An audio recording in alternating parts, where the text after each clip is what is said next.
भोले बाबा का एक ऐसा भक्त जिसकी झोली में संतान का सुख नहीं था। वह एक सेठ था। उसके पास धन धान्य की कोई कमी न थी, लेकिन जो दुनिया का सबसे बड़ा सुख होता है, संतान का सुख, उसके पास नहीं था। अब वह रोजाना पूजा पाठ करता और हमेशा शिव जी से यही प्रार्थना करता कि हे भोलेनाथ, मुझे भी एक वरदान दीजिए प्रभु, एक पुत्र प्राप्ति का आशीर्वाद दीजिए। मेरी ये दौलत किस काम की, मुझे तो संतान का प्यार चाहिए। अब वह रोज पूजा करता और रोजाना यही प्रार्थना करता। एक दिन माँ पार्वती बोली, हे प्रभु, आप अपने इस भक्त की प्रार्थना क्यों नहीं सुनते हो? भोलेनाथ बोले, हे पार्वती, इसके भाग्य में संतान का सुख नहीं है। अगर मैं इसे आशीर्वाद दे भी दूं तो इसका पुत्र केवल 12 वर्ष की आयु तक ही जीवित रह पाएगा और फिर उसकी क्या दशा होगी सोचिए। इसलिए मैं इसकी इच्छा पूरी नहीं करना चाहता। माँ पार्वती बोली, हे प्रभु, 12 वर्ष तक ही सही, लेकिन यह संतान का सुख तो भोग पाएगा, इसलिए आप इसकी प्रार्थना पूरी करिए प्रभु। इसलिए माँ पार्वती के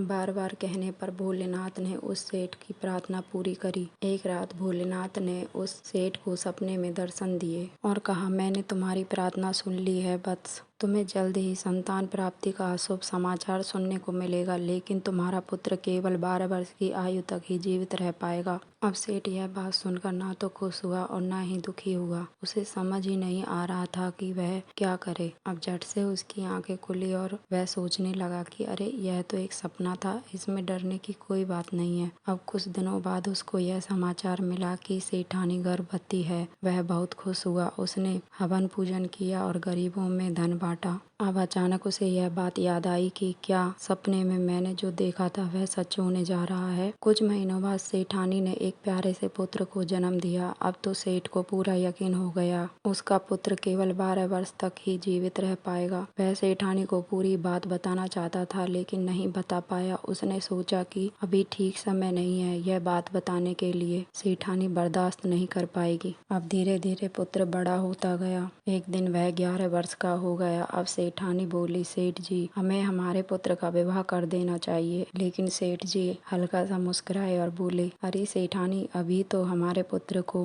मैं गुरुकुल भेज रहा हूँ, जहाँ वह और भी अच्छी शिक्षा प्राप्त कर पाएगा, तो इसलिए मैं कल ही तुम्हारे भाई को यहाँ पर बुला रहा हूँ। इसलिए तुम अपने पुत्र की विदाई का प्रबंध करो, उसे कल गुरुकुल के लिए भेजना है। अब सेठ और सेठानी ने बहुत ही प्रेम पूर्वक अपने बेटे को उसके मामा के साथ विदा किया गुरुकुल जाने के लिए। और सेठ ने निकलने से पहले अपने साले को समझाया कि तुम जहाँ भी रुको वहाँ हवन पूजन जरूर करना, ब्राह्मणों को भोजन कराना और फिर आगे बढ़ना, और तुमने ऐसा ना किया तो कुछ बुरा हो सकता है, इसलिए तुम ध्यान रखना। मामा ने यह बात याद रखी और यात्रा के लिए चल पड़े। अब जहाँ जहाँ वह रुकते उसी तरह करते, हवन पूजन करते, ब्राह्मणों को भोजन कराते और फिर आगे बढ़ते। रास्ते में एक महल पड़ा, उसके बाहर उन्होंने कुछ समय विश्राम किया। राजा का रथ वहाँ से गुजर रहा था तो राजा की नजर सेठ के पुत्र पर पड़ी और राजा ने अपने द्वारपाल को बुलवाया और कहा, आज मेरी पुत्री की शादी है तो कोई भी इंसान यहाँ से बिना भोजन किए ना जा पाए। कुछ लोग महल के बाहर विश्राम कर रहे हैं, उन्हें भी महल के अंदर लाया जाए। राजा के आदेश पर मामा भांजे दोनों महल के अंदर आ गए। राजकुमारी की शादी जिस राजकुमार से होने वाली थी वह एक आंख से काना था। यह बात राजा ने किसी को ना बताई थी, क्योंकि राजा को लगा कि राजकुमारी वहाँ बहुत सुख पाएगी, इसलिए उन्होंने सबसे छुपाया। पर अब उन्हें यह चिंता सता रही थी कि जब राजकुमार शादी के मंडप में बैठेगा तब राजकुमारी को पता लग जाएगा कि राजकुमार में खोट है। तो राजा ने एक उपाय सोचा, यदि मैं राजकुमारी की शादी किसी सुंदर व्यक्ति से करा दूं तो शादी हो जाएगी और विदाई राजकुमार के साथ करा देंगे। राजा की नजर सेठ के बेटे पर थी तो मामा को बुलाया गया और राजा ने मामा को समझाया कि जैसा हम कह रहे हैं वैसा ही करना होगा, नहीं तो तुम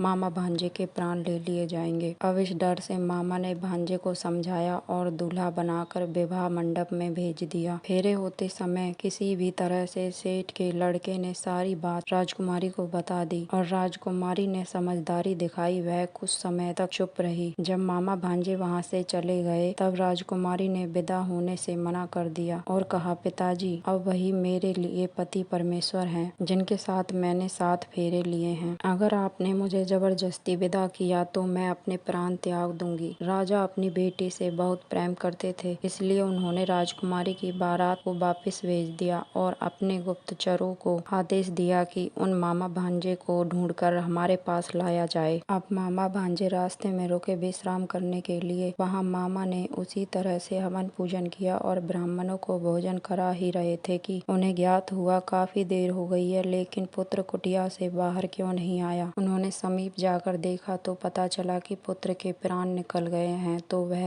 रोए घबराए और सोचे कि हे प्रभु, ऐसा क्या हो गया। अब मैं अपने बहन जीजा को क्या मुंह दिखाऊंगा। अब उन्हें यह बात याद आई कि बाहर ब्राह्मण देव भोजन कर रहे हैं। यदि उन्हें पता चलेगा कि यहाँ किसी की मृत्यु हुई है तो वह भोजन अधूरा छोड़कर चले जाएंगे और यह बहुत बड़ा पाप होगा। इसलिए वह शांत हो गए। जैसे ही मामा ने ब्राह्मणों को विदा किया, उन्होंने जोरों से रोना चीखना आरंभ किया। वहाँ से भगवान से पार्वती गुजर रहे थे तो माता बोली, हे स्वामी, ये दुख भरी आवाज कहाँ से आ रही है। तो शिव जी को ज्ञात हुआ, यह तो वही पुत्र है जिसका आशीर्वाद हमने सेठ को दिया था। अब इसकी 12 वर्ष की आयु पूर्ण हो चुकी है, इसलिए इसकी मृत्यु हो गई है। माता बोली, इसके तो प्राण चले गए हैं, पर इसके माता पिता भी अपने प्राण त्यागने को तैयार बैठे हैं। जैसे ही उन्हें यह संदेश प्राप्त होगा कि उनके पुत्र के प्राण जा चुके हैं, वह भी अपने प्राण त्याग देंगे। तो हे प्रभु, आप इस बच्चे को जीवन दान दें। भोलेनाथ बोले, हे पार्वती, मैं ऐसा नहीं कर सकता, यह नियति के विरुद्ध होगा। माता ने भगवान को ज्ञात कराया कि स्वामी, आप भूल गए क्या, इसकी शादी एक राजकुमारी के साथ हो चुकी है और उस राजकुमारी के भाग्य में विधवा योग नहीं है। तो शिव जी मान गए और सेठ के बेटे को पुनः जीवित कर दिया और भोलेनाथ और माँ पार्वती ने उन्हें आशीर्वाद दिया और अंतर ध्यान हो गए। अब मामा भांजे खुशी खुशी अपने घर की तरफ लौटने लगे। रास्ते में गुप्तचर उन्हें उठाकर महल ले गए और राजा के सामने उपस्थित किया। तो राजा ने कहा, मेरी बेटी तुम्हारी राह देख रही थी पुत्र। मेरी बेटी की खुशी तुम्हारे साथ है। अपनी पत्नी को अपने साथ ले जाओ, मैं तुम्हें विदा करता हूँ। राजा ने उन्हें बहुत धन दिया और खुशी खुशी विदा किया। अब यह सूचना सेठ के घर तक पहुँची कि सेठ जी का बेटा राजकुमारी को ब्याह के लाया है। तो उन्हें विश्वास न हुआ। वह सबसे यही कहते कि यह बात सत्य नहीं हो सकती। अब गाँव में ढोल नगाड़े बजने लगे। सेठ सेठानी को बताया गया कि तुम्हारे पुत्र और पुत्र वधू द्वार पर खड़े हैं, आइए उनका स्वागत कीजिए। वह जल्दी से द्वार पर पहुँचे। उन्हें अपनी आंखों पर यकीन ना हुआ। उन्हें छूकर देखा तो मामा बोले, बहन, अब तो तुम्हें यकीन हो गया। सेठ सेठानी ने अपने पुत्र और पुत्र वधू का गृह प्रवेश करवाया, हवन पूजन करवाया, ब्राह्मणों को भोजन करवाया और गरीबों में धन बांटा और भोलेनाथ माँ पार्वती का बहुत बहुत धन्यवाद किया। तभी से यह कथा प्रचलित है कि इस कथा को पढ़ने और सुनाने से भगवान का आशीर्वाद प्राप्त होगा और तुम्हारी सभी इच्छाएं पूर्ण होंगी। हेलो दोस्तों, मेरे चैनल को लाइक करें, सब्सक्राइब करें और कमेंट में हर हर महादेव जरूर लिखें।